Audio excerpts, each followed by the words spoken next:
कर सकें।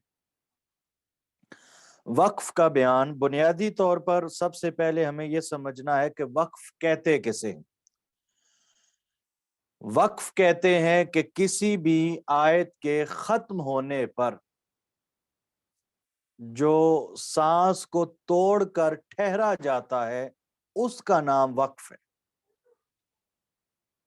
किसी भी आयत के खत्म होने पर जो हम सांस तोड़कर ठहरते हैं, इस अमल का नाम वक्फ है। अब ये दोनों ऑप्शन है। आयत अगर लंबी हो तो अमूमन हम दरमियान में भी रुक जाते हैं सांस के कम होने की वजह से, और आयत अगर मुख्तसर हो लफ्जी तौर पर तो जब आयत खत्म होती है तो वहां पे हम रुकते हैं। दोनों सूरतों में जो रुकना होता है तरीका कार एक ही है कि आखिरी हर्फ को साकिन कर दे। पहली चीज, यानी जब भी आयत पे रुका जाए तो आखिरी हर्फ को साकिन किया जाता है, यानी जबर हो, जेर हो या पेश हो, इन तीनों अलामात में से जो भी हो उसको साकिन कर देते हैं। एक बात, अगर दो जबर हो, दो जेर हो, दो पेश हो तब भी साकिन कर देते हैं। अगर नजारे उरूफ मद्दा में से खड़ी जबर हो, खड़ी जेर हो, उल्टा पेश हो तब भी आखिरी साकिन कर देते हैं। ये 9 चीजें मैंने गिनवाई हैं, जबर जेर पेश, दो जबर दो जेर दो पेश, खड़ी जबर खड़ी जेर उल्टा पेश। ये 9 अलामात अगर आ जाएं और इन हुरूफ पर हमने रुकना हो, वक्फ करना हो तो इन अलामात को साकिन कर देते हैं। एक सूरत ऐसी है कि अगर दो जबर के साथ अलिफ भी आए तो फिर उनमें से एक जबर पढ़ते हैं और एक जबर छोड़ देते हैं। यानी इस तरह अगर लिखा हुआ हो रहीमन, अब देखें यहां पर दो जबर हैं और अगर यहां पे हम रुकेंगे आकर तो इन दो जबर में से एक पढ़ेंगे और एक छोड़ देंगे। वक्फ जब करेंगे तो पढ़ेंगे रहीमा। यूं इधर देखें बिस्मिल्लाहिर्रहमानिर्रहीम, मीम के नीचे जेर है, हमने रुकना है, मीम को साकिन कर दी, जेर को खत्म कर दी, उसकी जगह जज्म को ले। अल्हम्दुलिल्लाहि रब्बिल आलमीन, नून पर जबर है, हमने रुकना था, हमने जबर की जगह जज्म पढ़ी है सुकून के साथ। अर्रहमानिर्रहीम, मीम के नीचे जेर है, हमने रुकना था, वहां उसे साकिन कर दिया। मालिकी यौमिद्दीन, इय्याका नअबुदु व इय्याका नस्तईन। तो अगर जबर जेर पेश इनमें से कोई आ जाए, दो जबर दो जेर दो पेश इनमें से कोई आ जाए, खड़ी जबर खड़ी जेर उल्टा पेश इनमें से कोई आ जाए, इन सब को साकिन कर देते हैं। सिवाय एक चीज मैंने अर्ज कर दी कि अगर दो जबर के साथ अलिफ भी हो तो फिर एक जबर पढ़ेंगे, एक जबर छोड़ देते हैं। यह है वक्फ। यानी तारीफ भी हमने जानी और तारीफ जानने के बाद यह भी हमने जाना कि वक्फ जब करते हैं तो कैसे करते। यानी दोनों चीजें, हरकत जो होती हैं उन्हें साकिन भी कर लेंगे और सांस भी तोड़ देंगे ताकि अगली आयत नए सांस के साथ पढ़ी जाए और शुरू की जाए। अब इसके बाद मैं आपको जो पीडीएफ फाइल भेजूंगा उसमें ये इन डिटेल भी चीज लिखी हुई है। उसके बाद वक्फ की अकसाम होती हैं। वक्फ की अकसाम, वो नाम ही बस मुश्किल हैं, कल की तरह, कल भी जैसे नाम मुश्किल थे, आगे जो उनकी तारीफात हैं, जो उनकी आगे जुज़ियात हैं वो आसान थी। یہ بھی جو وقف کی اقسام ہیں یہ نام ٹیکنیکل ہیں ذرا، ٹھیک ہے، لیکن میں آپ کے سامنے آسانی کے ساتھ بیان کرنے کی کوشش کروں گا۔ سب سے پہلے ہم وقف کی اقسام کو پڑھنے کی بجائے پہلے ہم علامات وقف پہ ڈسکس کر لیتے ہیں۔ علامات وقف پہ ایک چیز ہے گول دائرہ، یوں آیت جہاں ختم ہوتی ہے وہاں پہ یہ گول دائرہ ہوتا ہے، اس کا نام ہوتا ہے وقف تام۔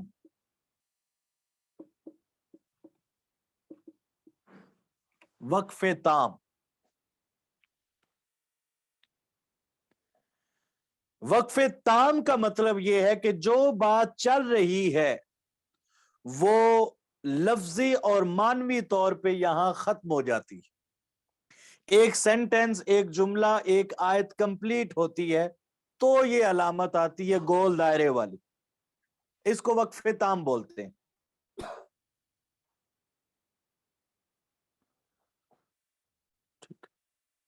یہاں ٹھہرنا سنت نبوی صلی اللہ علیہ وآلہ وسلم، آقا علیہ الصلوۃ والسلام جب تلاوت فرماتے تھے تو آپ ہر آیت کو ٹھہر ٹھہر کر پڑھتے تھے۔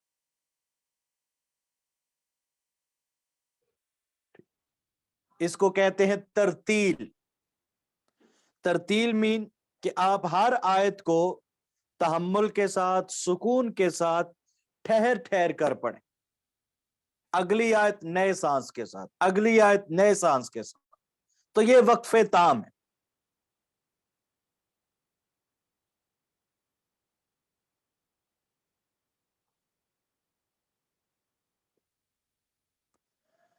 جو کہہ رہے ہیں نہیں ابھی کنیکٹ، تو ان کو کہیں آپ دوبارہ لنک پہ جا کے کلک کریں۔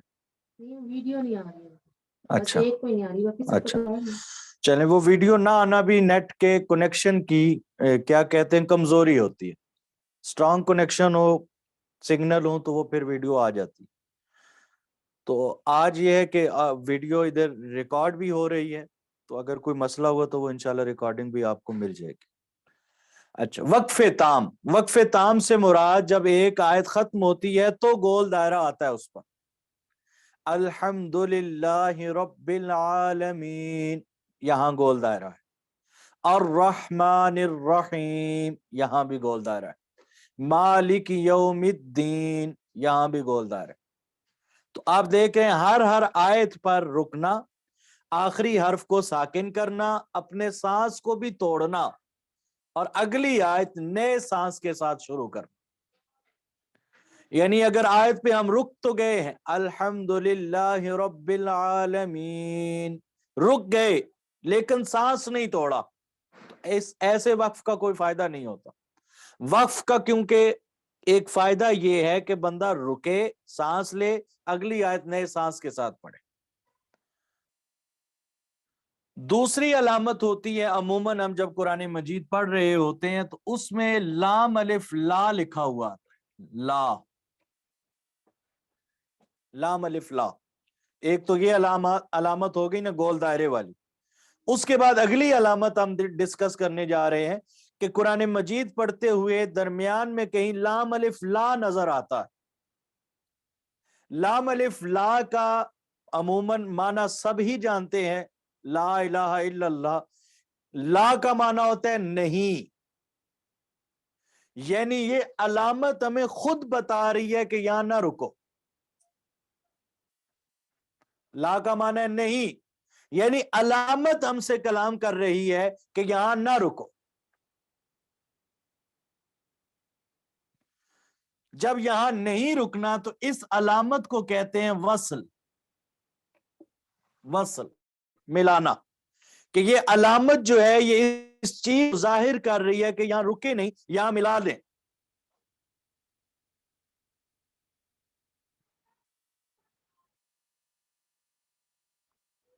اب یہ لام الف لا کے آنے کی دو صورتیں ہوتی ہیں۔ پہلی صورت یہ ہوتی ہے کہ یہاں پر مثلا ہدی للمتقین،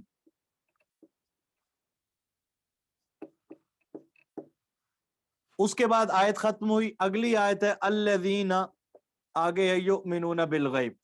यहां पे लाम अलिफ ला ऊपर है। तो एक अलामत और एक सूरत ये होती है कि ये लाम अलिफ ला आयत जहां खत्म होती है वहां पे आती है।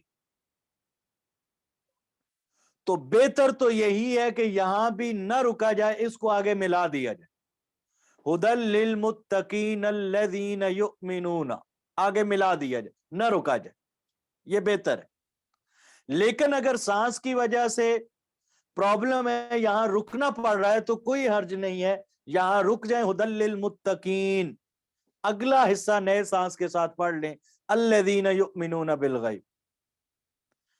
और अगर ये लाम अलिफ ला आयत के दरमियान में आ जाए, यानी आयत चल रही है, मैं मिसाल देने के लिए कह रहा हूं, आयत फर्ज करें यहां अल्लज़ीना युमिनूना बिल गैब, कुरान पाक में है नहीं, मैं मिसाल देने के लिए कह रहा हूं। फर्ज करें यहां लाम अलिफ ला आ गया, अल्लज़ीना युमिनूना बिल गैब, यहां पे लाम अलिफ ला आ गया, आगे है व युकीमून सलात।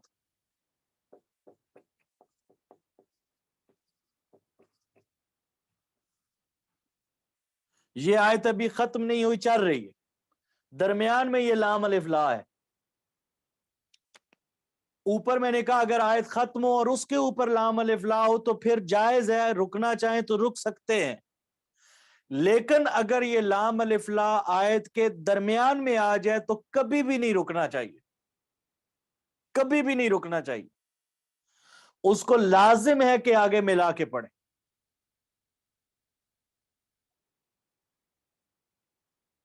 रुकना यहां भी नहीं चाहिए अगर सांस हो तो, लेकिन अगर यहां रुक गए हैं तो कोई हर्ज नहीं है, अगली आयत नए सांस के साथ पढ़ लें। लेकिन अगर यहां रुक गए हैं, दरमियानी आयत में ये लाम अलिफ ला आया और कोई वहां पे रुक गया, तो उस पर अब लाजिम है कि जब वो अगला हिस्सा पढ़े तो वो पीछे से एक दो अल्फाज फिर साथ मिला के पढ़ेगा, अगला हिस्सा शुरू नहीं कर सकता बंदा। यानी अल्लज़ीना युमिनूना बिल गैब, यहां पे रुक गया और आगे लाम अलिफ ला कि यहां नहीं रुकना था, अब नए सांस के साथ व युकीमून सलात नहीं पढ़ सकते, फिर पीछे से युमिनूना बिल गैब व युकीमून सलात मिलाना पड़ेगा। तो ये दूसरी अलामत के बारे में हमने जाना और समझा, लाम अलिफ ला आयत के खत्म होने पे आए तब भी न रुकना बेहतर है, लेकिन अगर रुक गए हैं तो फिर पीछे से मिलाने की जरूरत नहीं, अगली आयत को नए सांस से पढ़ सकते हैं। और अगर ये लाम अलिफ ला आयत के दरमियान आ जाए और फिर वहां बंदा रुक गया, अब अगले हिस्से को नए सांस के साथ नहीं पढ़ सकते, पीछे से एक या दो अल्फाज मिलाकर उसको भी साथ जोड़ के पढ़ना पड़ता है। तीसरी अलामत होती है, ये कुरान पाक में एक छोटी सी मीम बनी होती है, मीम।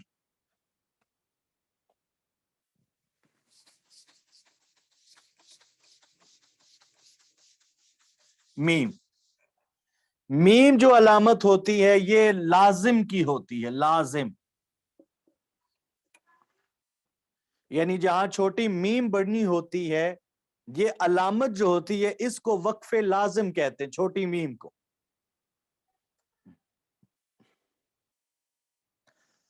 वक्फे लाजिम नाम से भी जाहिर है कि यहां पे जरूर रुकना चाहिए।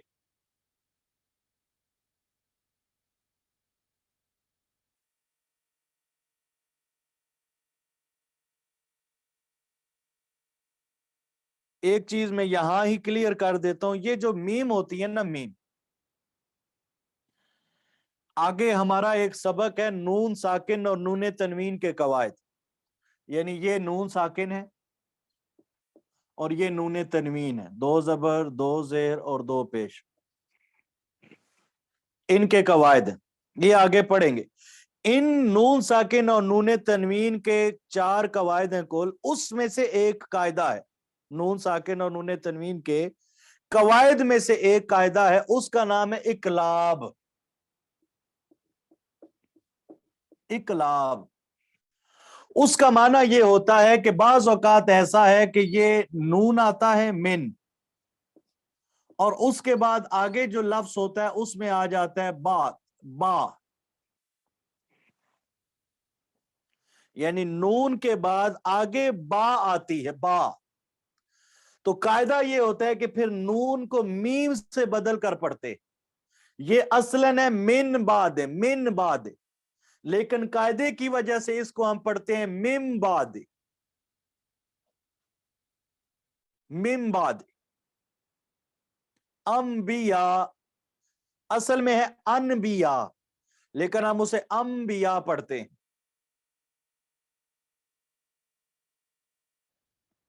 تو یہ جو نون ہوتی ہے نا، جو اقلاب کا قاعدہ ہوتا ہے، یہاں بھی ایک میم بنی ہوتی ہے، یہ نون کے اوپر ہی. تو یہ بات ذہن میں رکھ لیں کہ یہ جو میم ہے یہ اقلاب کی ہوتی ہے، جو نون کے اوپر بنی ہوئی ہوتی ہے. یہ جو وقف لازم والی میم ہے یہ اقلاب کی نہیں ہوتی. یہ جس آیت کے میں آ جائے، جس لائن میں آ جائے، تو اس کے دائیں یا بائیں طرف یہ لکھا بھی ہوتا ہے وقف لازم. یعنی دائیں سائڈ پہ یا بائیں سائڈ پہ آیت کے اس لائن کے لکھا ہوگا وقف لازم. جس آیت جس لائن کے دائیں بائیں وقف لازم ہو، آپ نے دیکھنا ہے کہ یہاں چھوٹی میم کہاں پہ بنی ہوئی. جہاں چھوٹی میم ہے وہاں رک جانا ہے، اگلے حصے کو نئے سانس کے ساتھ پڑھنا ہے. ایک وقف تام ہم نے پڑھا گول دائرے والی بات، کہ وہاں رکیں گے، وہاں وہ گول دائرہ مین کہ جہاں آیت ختم ہوتی ہے وہاں رکیں گے، اگلی آیت کو نئے سانس کے ساتھ پڑھیں گے. دوسری علامت ہم نے پڑھی لام الف لا، اس کو وصل کہتے ہیں کہ یہ ملانے والی علامت ہے، یہاں نہیں رکنا. اگر وہ علامت آیت کے ختم ہونے کے اوپر آ جائے گول دائرے پر، تو پھر دونوں آپشن ہیں، رک جائیں تو کوئی حرج نہیں ہے، اگلی آیت نئے سانس سے پڑھ سکتے ہیں، لیکن نہ رکیں تو بہتر ہے دونوں آیات اکٹھی کر کے پڑھیں. اور اگر آیت کے درمیان لام الف لا آ جائے تو وہاں نہیں رکیں گے. اگر رکیں گے تو پھر اگلا حصہ نئے سانس کے ساتھ نہیں شروع کر سکتے، سوائے اس کے کہ پیچھے سے 2 سے 3 لفظ اس کے ساتھ ملا کے آگے نہ پڑھیں. تیسری علامت ہم نے پڑھی وقف لازم کی، جو چھوٹی میم ہے وہاں رکنا لازم ہوتا ہے. نہ رکیں تو بعض اوقات ایسا ہوتا ہے معنی بدل جاتا ہے. مثال کے طور پہ اردو سے میں ایک بات کر دیتا ہوں، یہ ہے رکو، مت جانے دو. تو اب اگر ہم رکو پہ رکیں گے تو معنی اور ہے، اور اگر رکو پہ نہیں رکیں گے تو معنی اور بن جائے گا. رکو مت جانے دو، رکو مت جانے دو، معنی فرق بدل گیا. رکو میں روکنے کی بات ہے کہ اسے روکا جا رہا ہے، رکو مت جانے دو، اور ایک ہے رکو مت جانے دو. تو وقف لازم کی یہی سینس ہے. یعنی ہر دفعہ ایسا نہیں ہوتا کہ معنی بہت زیادہ بدل جائے، لیکن کچھ مقامات پر ایسا بھی ہے کہ معنی میں تبدیلی آ جاتی، لہٰذا ایک ہی حل ہے اس کا کہ وہاں رکا جائے اچھے طریقے سے. اس کے بعد اگلی چیز ہوتی ہے وہ ہے جیم. جیم جیم جیم بھی اسی طرح ایک آیت، وقف جائز اس سے مراد.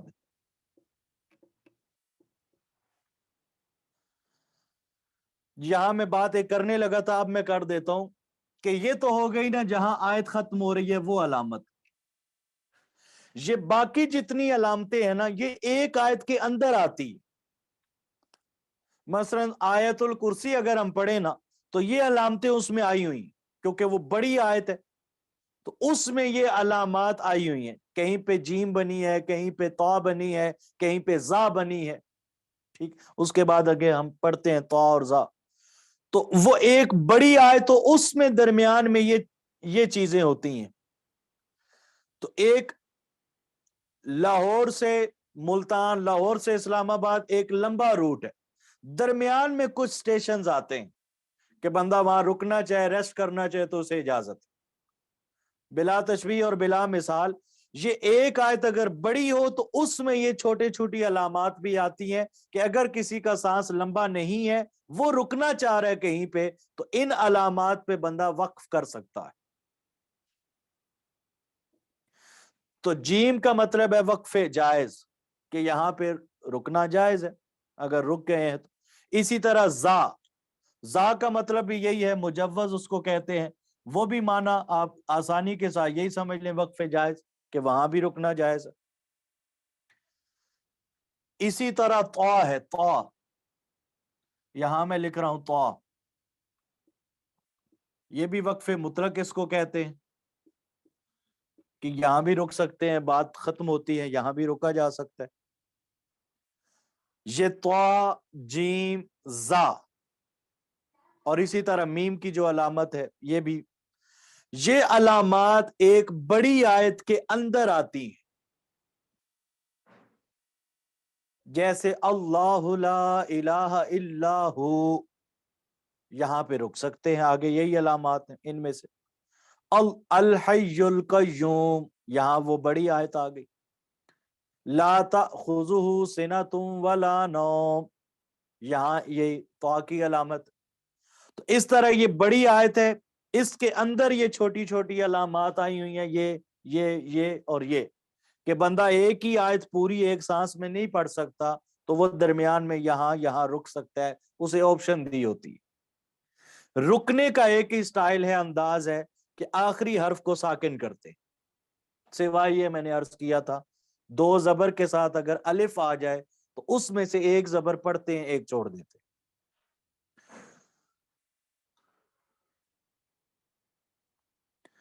باقی ان کی علامات دیگر ہیں، وقفے جو وقف کی اقسام ہوتی ہیں نا، وقف تام ہوتا ہے، وقف حسن ہے، وقف کبھی ہے، وقف بالاسکان ہے، وقف بالروم ہے، وقف بالاشمام ہے، وقف اختیاری ہے، وقف اضطراری ہے، وقف اختباری ہے، وقف انتظاری ہے۔ تو یہ ان بے شک تعریفات کی طرف آپ نہ جائیں، ایک سینس آپ سمجھ لیں وقف تام کی بات ہو چکی ہے، ایک چیز اور سمجھ لیں وہ وقف کبھی ہے۔ وقف کبھی کہتے ہیں کہ جہاں رکنا کبھی ہو، برا ہو، جہاں رکنا کبھی ہو برا ہو، وہاں رکا اگر کوئی اور اس نے دوبارہ پیچھے سے ملا کے نہیں پڑا، اس وقف کو وقف کبھی کہتے ہیں، کباہت سے ہے۔ باقی بے شک جو وقف کی اقسام ہیں، آپ ان کی طرف بے شک زیادہ ذہن نہ کھپائیں اپنا۔ وقف کبھی کباہت سے، مثال کے طور پر ہے بسم اللہ، تو اگر کوئی بسم پہ رک گیا اور اللہ نئے سانس کے ساتھ پڑھا، تو یہ جو وقف ہوگا یہاں پہ، اس کو وقف کبھی کہتے ہیں، کہ رکنے والا غلط رکا ہے، وہاں رکا ہے جہاں لفظ میں بھی آگے پچھلا لفظ اگلے لفظ سے مانوی طور پہ مل رہا تھا، لفظی طور پر بھی مل رہا تھا، مانوی طور پہ بھی مل رہا ہے، رکنے والا یہاں رک گیا، اس نے لفظی طور پر جو وقف تھا اس کو بھی چھوڑ دیا، مانوی طور پہ جو رب تھا اس کو بھی کاٹ دیا، اس ختم ہو گئے۔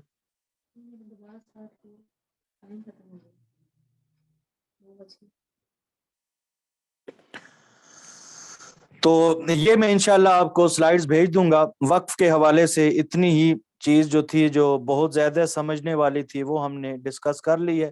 ایک اور چیز ہوتی ہے، اس کا نام ہوتا ہے سکتہ۔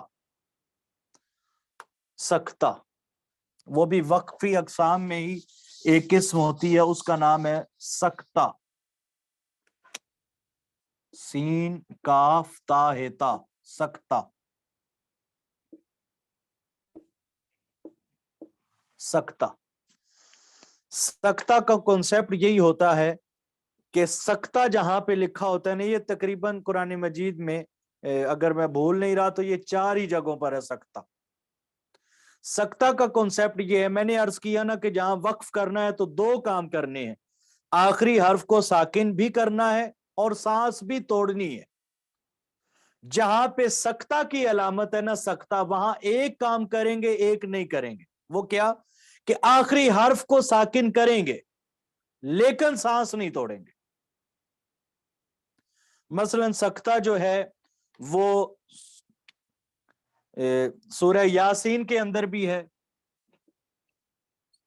मिम मर का देना, यहां पे सक्ता है, और आगे है हादा, हादा मा वादर रहमान। अब मिम मर का देना यहां पे सक्ता है,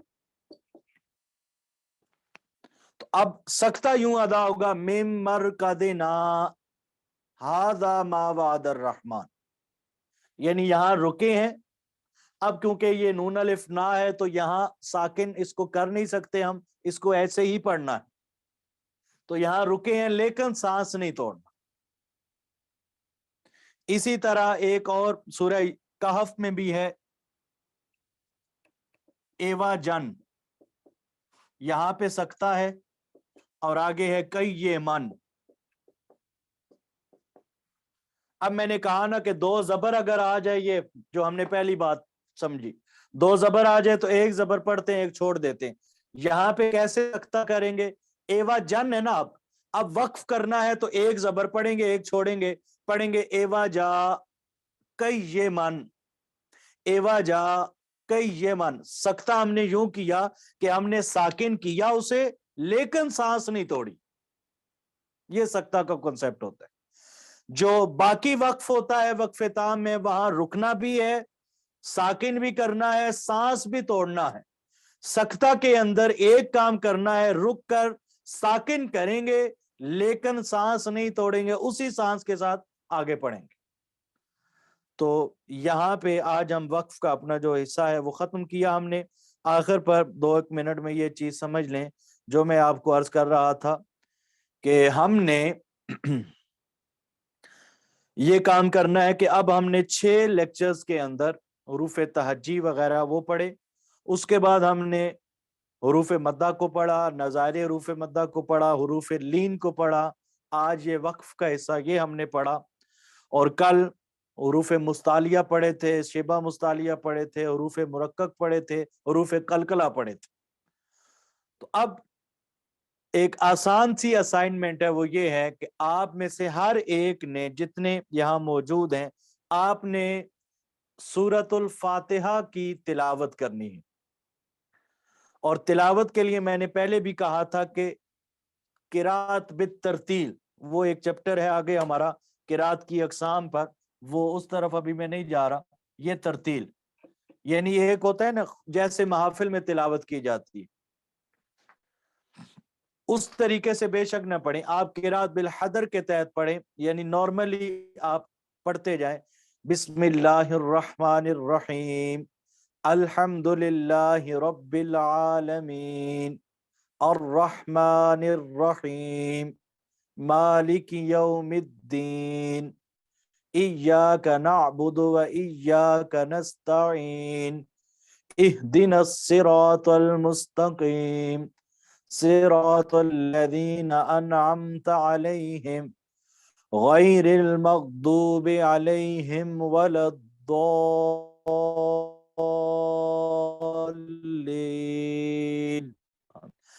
तो इस तरीके से आपने तिलावत करनी है, नंबर 1। उसके बाद आपने ये करना है, यहां लिखा है अल्हम्दुलिल्लाहि रब्बिल आलमीन, आपने यूं करना है, सबसे पहले आपने इधर लिखना है कि मैंने हुरूफ मद्दा तलाश करने, हुरूफ मद्दा। ये आपका सवाल होगा अपने आप से, हुरूफ मद्दा। अब आप इस आयत को पढ़ेंगे, पहले लफ्ज में कोई हुरूफ मद्दा नहीं है, दूसरे में भी कोई नहीं है, तीसरे में भी कोई नहीं है, चौथे में ये या मद्दा है आखिर पर, या साकिन है, पहले जेर है। फिर आपने दोबारा सवाल करना है सूरतुल फातिहा को सामने रख के, अब मैंने नज़ारे हुरूफ मद्दा तलाश करने हैं। तो नज़ारे हुरूफ मद्दा का निशान आप किसी और पेन से लगा लें, वो लाम के ऊपर ये खड़ी जबर है, आलमीन की आइन के ऊपर ये खड़ी जबर है, इसी तरह अगली आयत में। तो आपने हुरूफ मद्दा, नज़ारे हुरूफ मद्दा इनको तलाश करते रहना। सिर्फ सूरह फातिहा ही असाइनमेंट है, जो ये कवायद पढ़े हमने 6 दिनों में, इनको आपने 1 बाय 1 तलाश करना है। तो इस पे खत्म करते हैं। कोई सवाल हुआ तो आप पूछ लीजिएगा। अस्सलामु अलैकुम वरहमतुल्लाहि वबरकातुहू।